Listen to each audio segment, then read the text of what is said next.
Olá, meu querido, minha querida, bem-vindo ao programa Em Frente. Sou o pastor Silas e nós estamos aqui juntos mais uma vez para falar a respeito de coisas espirituais, coisas importantes para a nossa vida, para a minha vida, para a tua vida.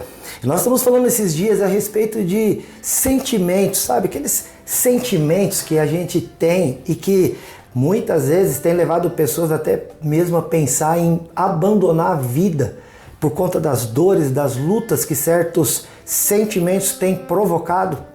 A gente falou aqui num primeiro vídeo a respeito da ansiedade. A ansiedade causa um mal-estar terrível. A ansiedade é nada mais nada menos do que tentar prever o futuro. Você está hoje aqui, mas já está preocupado com uma coisa que ainda vai acontecer amanhã, daqui um mês, daqui um ano, daqui 10 anos. Isso gera muita ansiedade. E nós vimos o antídoto de Deus para isso, Não andeis ansiosos por coisa alguma. É simples assim. Depois nós vimos a respeito do desânimo. O desânimo, que é um abatimento na alma, que às vezes a gente, de repente, sem entender, tem um sentimento esquisito de assim, a gente fica down, fica para baixo e sem vontade. Talvez por circunstâncias que aconteceram, situações diversas, que não tem necessariamente a ver com o futuro, talvez tenha até mais a ver com o passado, a gente fica lembrando de certas coisas e aí nos desanima para viver o presente, falando, não adianta nada, já tentei, já fiz. Então o desânimo tem esse poder, às vezes, de nos colocar para baixo, de não querer viver hoje. E o antídoto, o remédio bíblico para isso, nós citamos o apóstolo Paulo lá em 2 Coríntios capítulo 4, onde ele diz assim, olha, por isso não desanimamos. Pelo contrário, ainda que o nosso homem exterior, o nosso corpo se desgaste, contudo o interior se renova de dia em dia, por conta da fé depositada em Jesus Cristo, que embora tenha morrido, ressuscitou dentre os mortos. E hoje quero falar com você a respeito de um outro sentimento que também nos abate aí, que tem causado muitos males à sociedade, que é o sentimento da frustração. O que é o sentimento da frustração? Vamos definir primeiro este sentimento.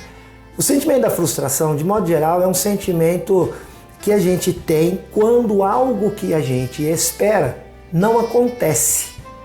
A Bíblia tem um versículo lá em Provérbios que fala assim: a esperança adiada faz adoecer o coração. A esperança adiada faz adoecer o coração.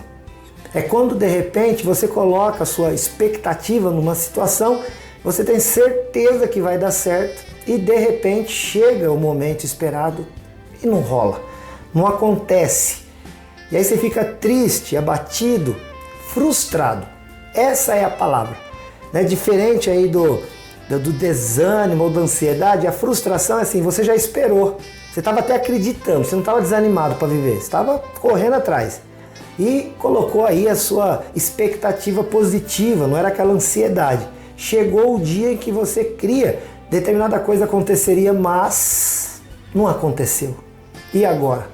Aí a gente fica frustrado. Olha, se teve um ano de frustração, ou 2 anos já quase, foram os anos de 2020 e 2021. Logo depois que a pandemia se iniciou nesse planeta Terra, meu Deus do céu, parece que as nossas agendas precisaram ser assim pegas e rasgadas e jogadas fora. Todo o nosso planejamento, tudo aquilo que imaginávamos para a vida, simplesmente foi para a lata do lixo, literalmente. Tivemos que pegar mesmo, todo tipo de movimento de antecipação de coisas, planejamento, em que você pensou em fazer muitas coisas, fossem viagens, trabalho, não sei, aquisições, situações diversas, querido. Até, olha, eu fiquei vendo tanta gente assim, com data marcada de casamento, tendo que mudar, festas de aniversário, programadas há muito tempo, assim, 15 anos, datas às vezes especiais, celebrações, cerimônias de comemoração de bodas, 25 anos, bodas de prata, 50 anos de casamento, bodas de ouro e assim por diante. Quantas coisas nessa vida tivemos que adiar, intercâmbios, né, para os adolescentes, não só para adolescentes, né, para adultos também, viagens, querido, foi terrível. Quanta frustração. A frustração também causa depressão, e a depressão também é um negócio que gera, às vezes, uma má vontade para com a vida. E a gente teve muito isso. Mas você sabe que o sentimento da frustração, eu imagino esse sentimento como um sentimento infantil, um sentimento de criança.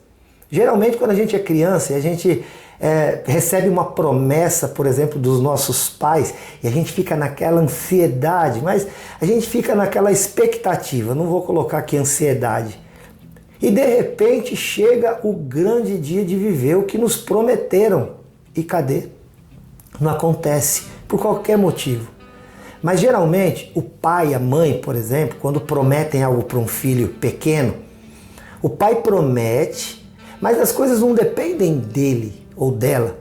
O pai e a mãe, eles vão falar o que querem fazer e dependem das circunstâncias, movimentação financeira, trabalho, dependem do clima, da temperatura. Querido, nós dependemos de muitas coisas que são externas a nós. Mas a criança, o adolescente, ali no início da adolescência, ele não entende essas coisas. O adulto entende, ou deveria entender, né? Mas muitas vezes ele não entende, o adulto não entende o porquê que certas coisas que estavam marcadas para acontecer, deixam de acontecer. Então eu acho que a frustração, eu imagino, é um sentimento infantil. Geralmente a criança fica frustrada e ela fica desanimada com o pai e com a mãe porque ela não entende os motivos que o pai e a mãe, de maneira adulta, tiveram para cancelar determinados eventos ou então para não cumprir determinadas promessas. E não adianta falar para o filho, para a filha pequena, de que olha, não dá por causa disso, não adianta explicar. A frustração está instalada. Mas é um sentimento infantil. E nós precisamos amadurecer. E amadurecer principalmente na fé. Na fé. Por que na fé? A gente conhece aqui na Bíblia um homem, por exemplo, chamado Jó. Você já ouviu falar da paciência de Jó? Jó foi alvo de uma conversa entre Deus e o diabo, onde Deus falou para o Satanás, olha, você com certeza nunca viu alguém como Jó. Um homem temente, um homem confiante, um homem que se desvia do mal, um homem íntegro, reto. Aí Satanás fala para Deus, é claro, você dá tudo o que ele quer. E Deus permite, então pode tirar os seus bens, porque Jó continuará fiel. E aí realmente isso aconteceu e o livro de Jó na Bíblia descreve em 42 capítulos o que aconteceu com este homem. E no capítulo 42, lá já no final da história desse homem, querido, quando ele tem uma conversa agora finalmente com o próprio Deus, Jó fala aquilo que demonstra a maior maturidade que alguém possa ter. Depois de tudo que ele viveu, perdeu seus 10 filhos, perdeu todos os seus bens materiais, perdeu a sua saúde, só não perdeu a vida. Só não perdeu a vida, o resto perdeu tudo. E quando chega no final do livro, em que ele está conversando com Deus e daqui a pouco a sua sorte vai mudar, mas ainda não tinha mudado. E ele faz uma afirmação linda, que eu e você precisamos memorizar e falar, puxa, esse Jó viveu tudo o que viveu e continuou crendo, continuou firme, por que eu não? Olha o que Jó falou para Deus, Senhor, bem sei que tudo podes e que nenhum dos teus planos podem ser frustrados. Bem sei que tudo podes e que nenhum dos teus planos pode ser frustrado. Isso é muita maturidade. Isso é de alguém que esperava algo de uma outra pessoa, não viu acontecendo, mas ainda assim não fica frustrado. Sabe por quê? Porque entende que aquele que fez a promessa, se ele não cumpriu, ou se Deus deixou de fazer alguma coisa que Jó achava que deveria fazer, porque Deus não falou para Jó prometendo, olha, pode deixar porque você não vai passar nada disso. Deus nunca prometeu para nós que nós não teríamos lutas, aflições e tribulações. Nunca, nunca. Você não vai achar, você pode revirar a Bíblia inteira. Você não vai achar. Deus nunca falou para Jó, Jó, pode ficar tranquilo, não vai te suceder nenhum mal. Não. Mas Jó não se frustrou. Por quê? Porque Jó sabia de uma coisa. Os planos de Deus não se frustram. E se os planos de Deus não se frustram, por que eu deveria me frustrar? Se é Deus quem está assim com o controle de todas as coisas na sua mão. Me responda aqui, meu amado. Quando a gente diz eu creio em Deus, não adianta só dizer isso. Eu preciso dizer assim, olha, eu creio em Deus e eu confio em Deus. O Jó não só cria em Deus, porque acreditar em Deus, você pode sair por aí, você vai encontrar muita gente que acredita. Talvez a maioria que você perguntar, você acredita em Deus? De uma maneira ou de outra, vai acreditar. A maioria, claro. Agora, uma coisa é certa, Deus não quer só que creiamos nele. Deus quer que nós confiemos nele. Deus quer que nós confiemos. O que é confiar? É acreditar que aquilo que ele vai me dar ou que ele vai deixar de me dar, ele sabe o que é melhor para mim. E por isso eu acredito, eu confio, eu descanso e eu não me frustro se determinadas coisas não acontecerem ou acontecerem de maneira diferente do que eu imaginava.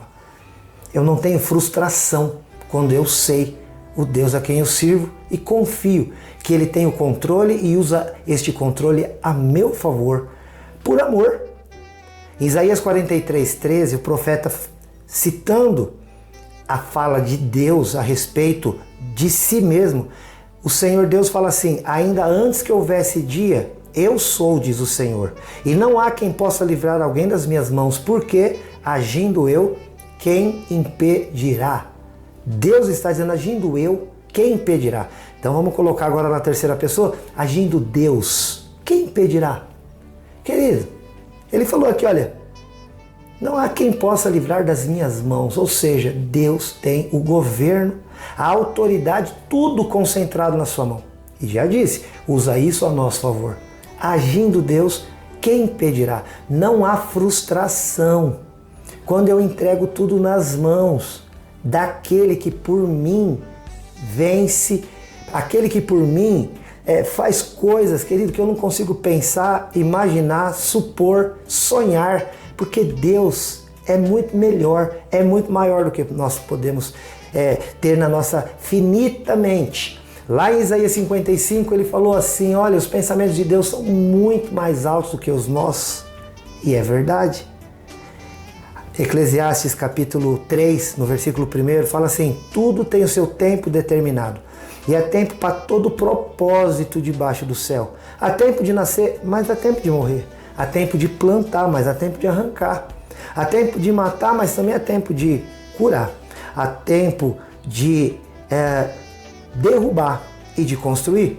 Há tempo de chorar e há tempo de rir. Há tempo de prantear e tempo de saltar de alegria. Há tempo de espalhar pedra e tempo de ajuntar pedra. Há tempo de abraçar e tempo de soltar o abraço. Há tempo de procurar e tempo de perder. Há tempo de guardar e há tempo de jogar fora. Há tempo de rasgar e também tem tempo de costurar. Tem tempo de ficar calado e tem tempo de falar. Tem tempo de amar e tem tempo de odiar. Tem tempo de guerra e tem tempo de paz. Há tempo para tudo debaixo do sol. Então não fica frustrado, não. Confia em Deus e creia que tudo que Ele faz e tem feito é para o teu bem, em nome de Jesus. Amém? Chega de frustração? Vamos seguir em frente.